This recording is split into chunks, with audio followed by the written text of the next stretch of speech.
hello! Today is October 24 and today is our appointment sa VFS para sa aming application ng another Schengen visa. So, this is our second time na mag-apply ng Schengen visa kasi last year, kung napanood yung vlog namin, trinay namin and nagrantan naman kami kaya nakapunta kami ng Luxembourg, Netherlands, and Belgium. Balak namin sa December, doon kami mag-Christmas. So, tatry ulit namin. Hopefully, magrantan ulit kami ng another Schengen visa. So, ang appointment namin today is 10. So, it's currently 9. So, malapit lang naman sa amin yung VFS. Ito lang sa may WTC. So, baka lakarin lang namin. So, ito yung mga isasubmit namin. Ayan, para siyang thesis. So, color-coded siya. Ito yung sa akin. Kay Ed yung green. So, ganyan siya kakapal.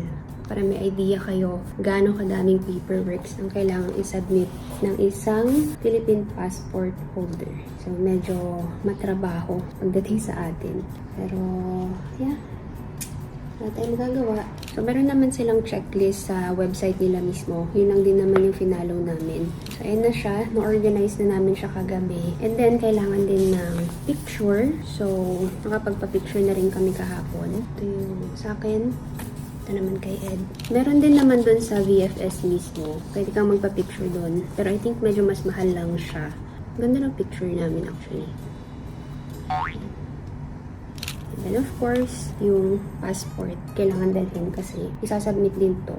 Kasi dito ilalagay yung visa just in case magagrantan ka. Pakita ko yung sa amin last year. Ganyan siya. Inshallah. Para maka-experience tayo ng winter sa ibang bansa.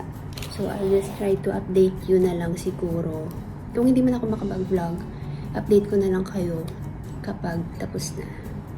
And, yun nga, sana magrantan tayo. Pero after ano pa naman, mga ilang weeks bago mo marireceive ulit yung passport. Tapos, dun mo makikita kung may stamp ng visa.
Let's see.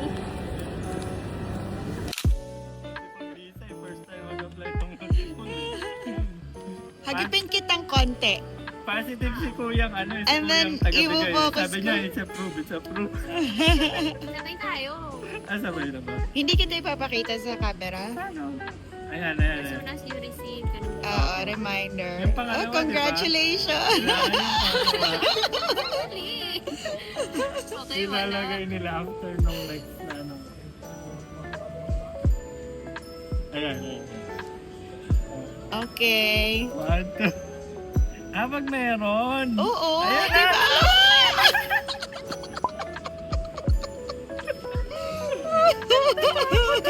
Congratulations! Attempt pa lang naman natin. Congratulations! Sali pa, we're coming.